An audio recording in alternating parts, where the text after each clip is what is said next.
Hello students, welcome to educational world. तो आज का जो हमारा मंथन प्रोग्राम होएगा उसमें आज हम आपको मिलवाने जा रहे हैं एक ऐसे व्यक्ति से जिन्होंने कह सकते हैं आर्टिफिशियल इंटेलिजेंस के क्षेत्र में बहुत ज़्यादा काम किया है। और अगर हम आर्टिफिशियल इंटेलिजेंस की बात करें तो एक अपने आप में बहुत ज़्यादा बर्निंग टॉपिक है। तो जानेंगे क्या पहलू हैं, क्या स्कोप है और क्या इसमें आगे आने वाले समय में क्या कैरियर है, छात्र अपना कैरियर इसमें कैसे बिल्ड कर सकता है। तो इन्हीं सब सवालों के जवाब के लिए मैं आपको चलिए मिलवाता हूँ मिस्टर सुनील सर से, जो कि असिस्टेंट प्रोफेसर हैं एक इंजीनियरिंग कॉलेज में। तो और जानते हैं एक तथ्यात्मक फैक्ट्स को। तो हेलो एवरीवन, मैं हूँ सुनील कुमार पाल और मैं थैंक यू बोलना चाहता हूँ उत्कर्ष सर को, जिन्होंने मुझे मौका दिया कि मैं आप लोगों को आर्टिफिशियल इंटेलिजेंस के बारे में इनके चैनल के माध्यम से मैं आप लोगों को बताऊँ कुछ। तो सबसे पहले मैं ये बताना चाहता हूँ कि आर्टिफिशियल इंटेलिजेंस एक्चुअली में होता क्या है। तो सर याद है हम लोग बहुत पहले पढ़ते थे कि कंप्यूटर की जनरेशन्स के बारे में। तो उसमें जो 5th जनरेशन आती थी तो हम लोग ये कहते थे कि जो 5th जनरेशन होगी वो फ्यूचर टेक्नोलॉजी होगी, यानी आर्टिफिशियल इंटेलिजेंस हम लोग पढ़ते थे। लेकिन हम लोग उस पर ध्यान नहीं देते थे कि ये होता क्या है।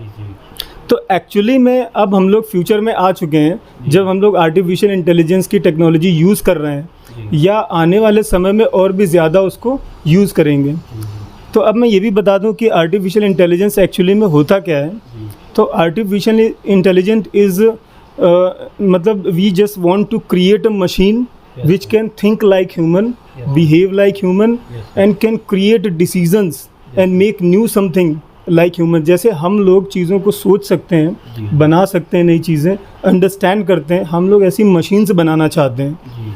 और एक्चुअली में हम लोगों ने काफ़ी हद तक बहुत सारी चीज़ें अपनी डेली लाइफ में यूज़ कर रहे हैं जिनमें आर्टिफिशियल इंटेलिजेंस का यूज़ हो रहा है। जैसे कि गूगल असिस्टेंट्स हो गए, एलेक्सा हो गए, या हम लोग अपने स्मार्टफोन्स में बहुत सारे एप्लीकेशन यूज़ करते हैं जहाँ पे आर्टिफिशियल इंटेलिजेंस का एक्चुअल में यूज़ हो रहा है।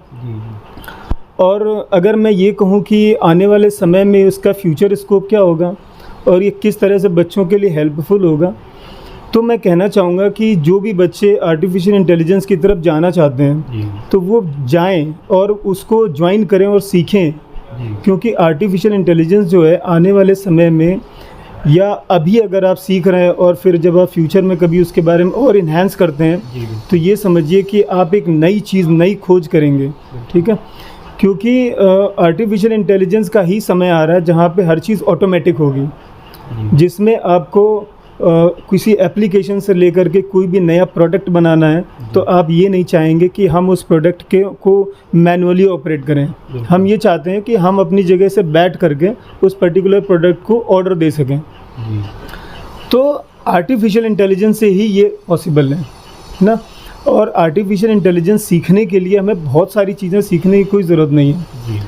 हमें कुछ लैंग्वेजेस होती हैं सिंपल, जिनमें पाइथन हो गई, C++ हो गई, R लैंग्वेज हो गई।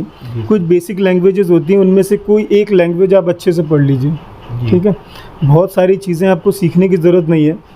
और ये सारी लैंग्वेजेस सीखने के बाद जो भी आपको जिसमें आपको ज़्यादा इंटरेस्ट आए, वैसे पाइथन इस समय सबसे हॉट लैंग्वेज है और ईजी लैंग्वेज है। इसको आप सीखने के बाद आप इसको AI में एप्लीकेट कर सकते हैं। ठीक है, और आप जो भी नया एप्लीकेशन जनरेट करते हैं, आजकल हम लोग जो भी नया एप्लीकेशन बनाते हैं उनमें सब में कहीं ना कहीं AI यूज़ हो रहा है। जैसे कि ओला के लिए हो गया, या जो भी मान लीजिए अमेज़ॉन के लिए हो गया, या आप जो भी फूड ऑर्डर करते हैं, सर फूड ऑर्डर का कोई ज़ोमैटो, हाँ ज़ोमैटो हो गया। तो हम लोग जब फूड ऑर्डर करते हैं तो आपने देखा होगा कि अगर आपके ब्लड में कोलेस्ट्रॉल लेवल ज़्यादा है तो आपके जो मेन्यू में से मीठी चीज़ें हटा दी जाती हैं। तो उन्हें कैसे पता चला ये सारी चीज़ें? ये कहीं ना कहीं आपकी रिपोर्ट को आपके पढ़े हुए किसी प्रीवियस हिस्ट्री में से वो फाइंड कर लेना है। तो ये सारी चीज़ें कैसे पॉसिबल हो रही हैं? With the help of AI। जाहिर सी बात है, इसका मतलब है कि आने वाला टाइम जो है वो सब आर्टिफिशियल इंटेलिजेंस पे ही डिपेंड करने वाला है। और जाहिर सी बात है कि आप लोग इसको पढ़िए और नई चीज़ें एक्सप्लोर करिए, क्योंकि एक्सप्लोरेशन का जो समय है वो अब आ चुका है और हम लोग उसी फ्यूचर में आ चुके हैं जहां हम नई चीज़ें बनाएंगे, नई चीज़ें सीखेंगे। नया रोबोटिक्स का ज़माना आने वाला है और आपको पता ही है रोबोट्स मतलब एक ऐसी मशीन जो खुद हर काम करेगी। जैसे इंसान होता है हम लोग घरों में एक्चुअली में रोबोट्स वगैरह यूज़ करने वाले हैं आने वाले समय में।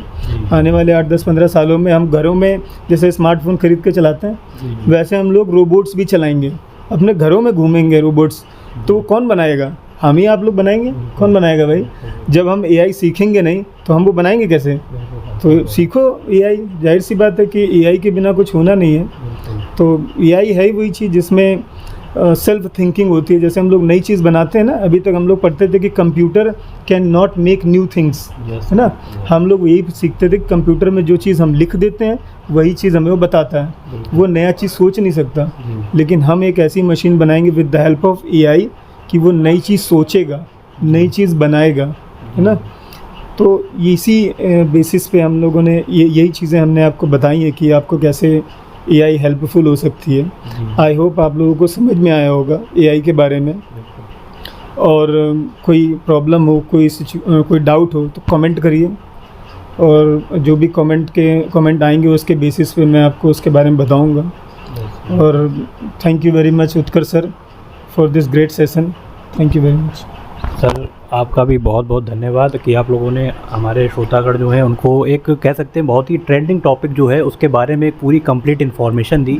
तो अब मैं आशा यही करूंगा बच्चों, और आप लोग भी अगर अपनी कुछ राय देना चाहते हो कि सर के साथ कुछ हम और एडवांस टॉपिक लेकर आएँ तो बिल्कुल आप हमें कमेंट के माध्यम से अवगत कराइए। पर्टिकुलर टॉपिक पे अगर आप कुछ जानना चाहते हो एआई से रिलेटेड या कोई भी दूसरा टॉपिक हो जिस पे आप जानना चाहते हो तो आप बताइएगा सर को, कमेंट करिएगा, तो मैं उस पर फिर आपके बारे उस टॉपिक पे मैं आपको कुछ नई जानकारी दूंगा।